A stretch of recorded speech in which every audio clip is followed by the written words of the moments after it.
It's the Brad and John Show. And this is the C block of our show for December 2nd, 2024.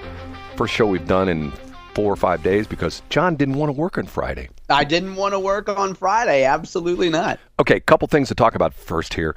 A friend of mine called me and said, hey, there's a guy selling radio towers on Facebook Marketplace. So I found it, and I actually... That sounds legitimate. Well, now, it's actually sort of a sad story because this somewhat bothers me, okay?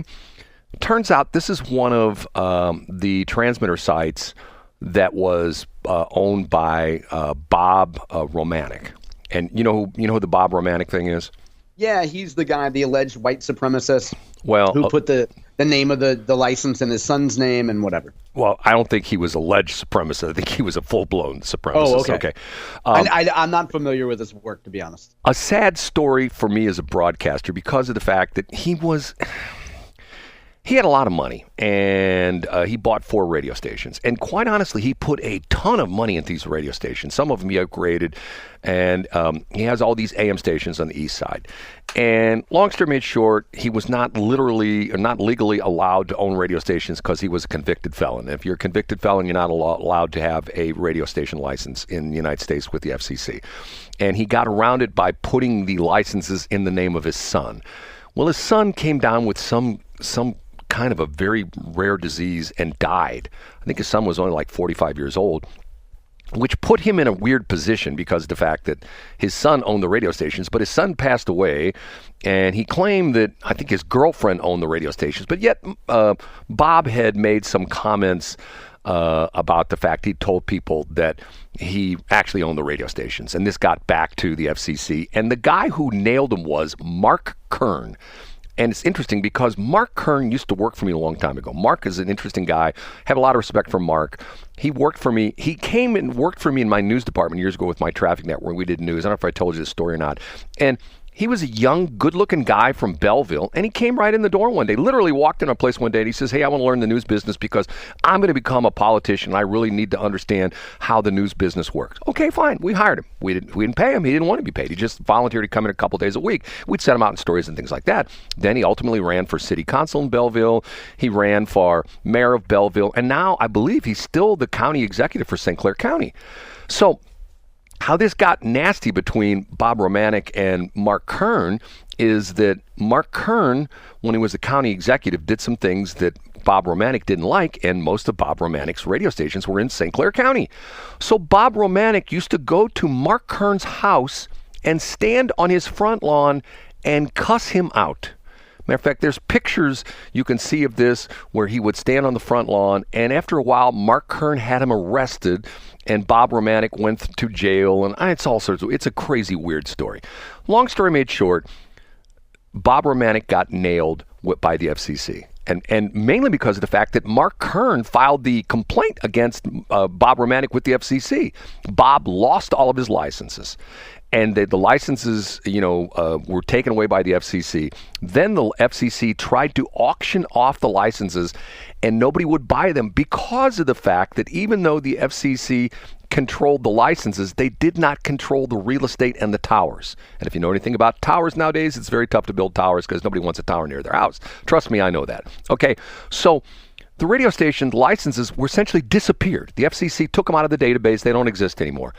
Long story made short, I get in touch with this guy who bought one of Bob Romanik's old transmitter sites. It's a 4-tower array on 1510. New. If you were to build this new transmitter site from the ground up, this would probably be, not including the cost of the real estate, John, this is probably a $200,000 to $300,000 installation, okay? Wow. The guy's selling, if you dropped over to his place right now with a $10,000 check, you'd own all 4 towers and most of the tuning equipment, stuff like that. And what this guy's going to do is he owns the property across the street. Nice guy. Talk with him about 20, 30 minutes. And there's a couple pieces of equipment that I'm possibly interested in. He's going to send me some more information on it. And what's sad to me about this is, here we go again. More radio stations that are gone. There were 4 radio stations. Some of these have a unique heritage. One of the stations that Bob owned was the old WIL AM, which was the big country station in St. Louis going back in the 50s and 60s. And matter of fact, I believe Jack Carney actually worked at the time. It was like a top 40 station way back when, before they turned country.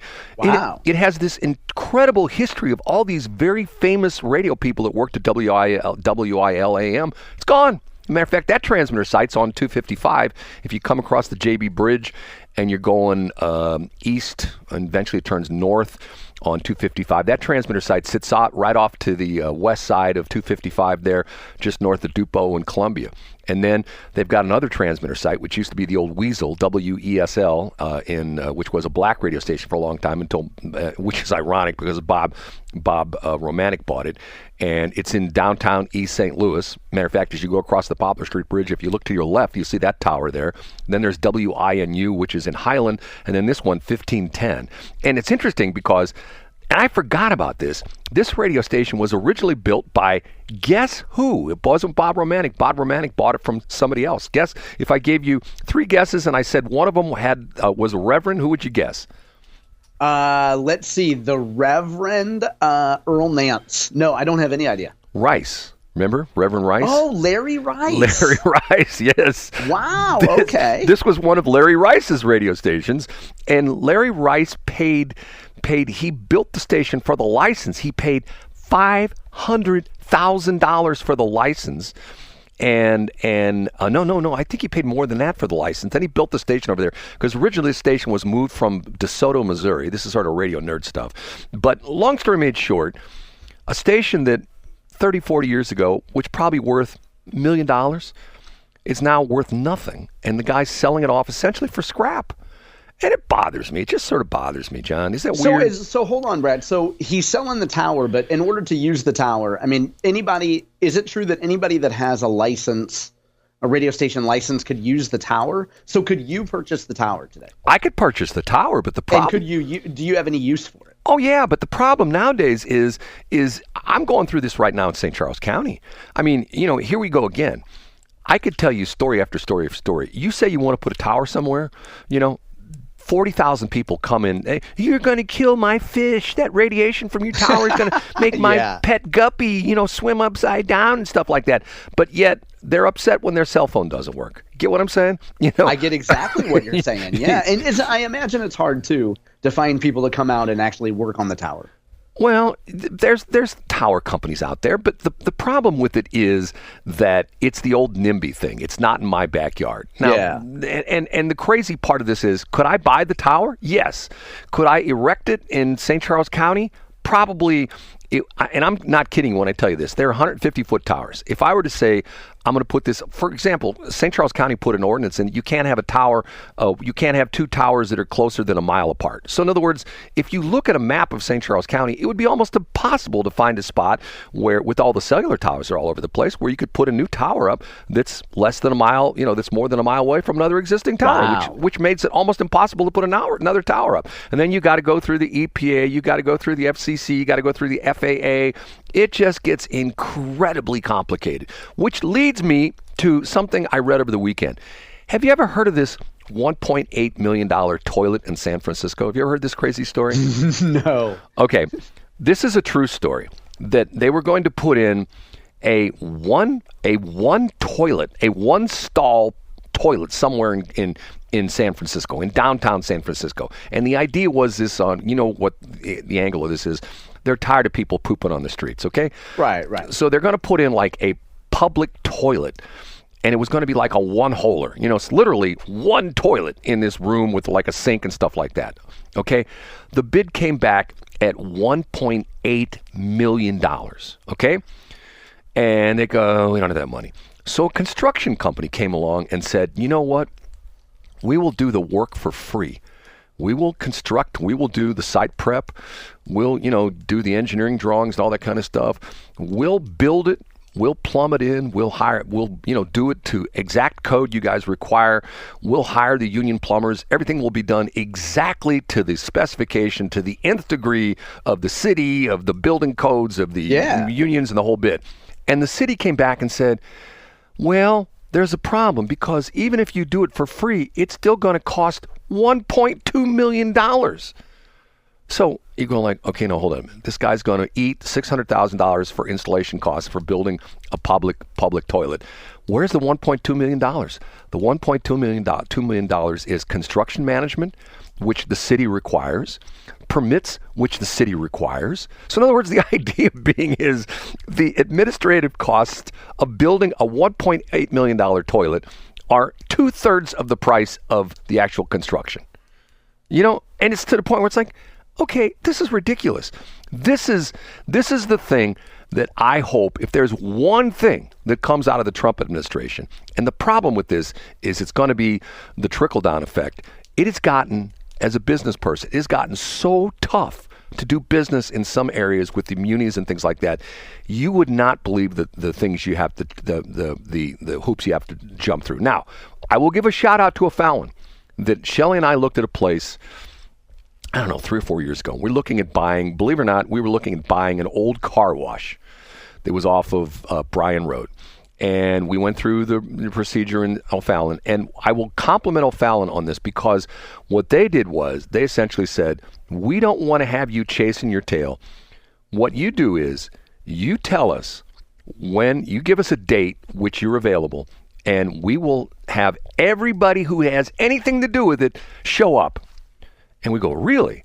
And sure enough, on that's awesome. Right, and then that date, the fire department showed up, the Ameren UE guy showed up, the St. Charles County guy showed up, the sewer guy showed up, the water guy showed up, and everybody was there. And it was interesting because once again, this is great, because that way you don't have to chase, when the one guy tells you, well, you can't put the electric pole over here, it has to be over there, and then you go to the sewer guy and the guy, oh, you can't have the electric pole near a sewer, that kind of. That's really efficient, Brad. Right. It was very impressive, but once again, there are organizations that do this, that work. Now, one of these days, I will tell you my current story going on with, once again, another tower, which John thinks I sit around the studio all day long and eat bonbons. But I do not, because I know there's little W's and not bonbons, but go ahead.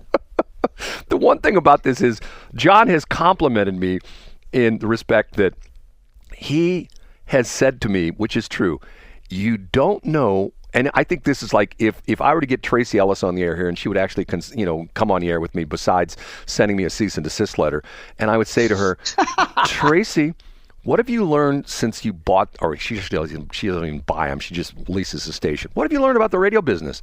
She would probably, if she were an honest moment, she says, Brad, I've learned so much. I thought I knew what I was doing. I had no idea what I was doing. And what I say, Brad, not to preempt your story, is people just see the tip of the iceberg. They have no idea the amount of work that you do every day to literally keep the station running on the air. And see, to me, as a business person, I go sit in a restaurant, I think to myself, man, what does this guy got to do just to keep this place open from day to day? He's got the food inspectors that come in. He's got this. He's got the employees, the people that don't want to show up. They show up for work drunk, or they're stoned, or their supplier doesn't show up with the bread, or the meat didn't turn out right, or something happened, one of the toilets backed up, you got to hire the plumber, and all that kind of stuff. And not only that, I look around, I think to myself, okay, he's got, I count 10 employees right here. Let's say they're averaging, $12 to $14 an hour. His, labor costs are X per hour. What's his electric bill? I mean, you would not believe if I told you, friends of mine that own businesses, like just electric bills. I have one friend of mine who I won't give what he does. I have one friend of mine that has an electric bill of $20,000 plus every month. You complain about your $500 or $600 bill at your house. How would you like $20,000 a month? Yeah. Well, all your friends are into hydroponics. But it reminds me, Brad, I've mentioned it before. I just think of how many drunk college conversations I had where you have buddies that are like, dude, we're going to buy that bar down the street and we're going to make it the coolest place in town. And then with a sober mind, you think, can you imagine the heating costs, the air conditioning costs, the supply chain, But everybody thinks that running a radio station would be easy. Okay, one last time before we leave, because we're getting near the end of the show. Okay, well, I'll do it one last time. Hello, this is Mark McCoskey. I'm not available on the phone right now. He's got his phone turned off or something. Maybe he didn't pay his bill or something. I don't know if he would. Yeah, that could be it. I mean, I know that he's clearly hurting for money. As you see a picture taken in his 7,000-foot square room guest bathroom. Well, he has like a ranch out in Franklin County. Did you know that?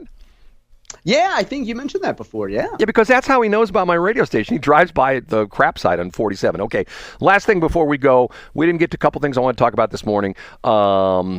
Interesting story out of Seattle with the SeaTac airport. And also, one last thing, which I think we should talk about tomorrow, is there are people that are giving credit to Trump winning the election. You know who one of the persons is, they say? Bernie Sanders? No. Oh, who is it? Barron Trump.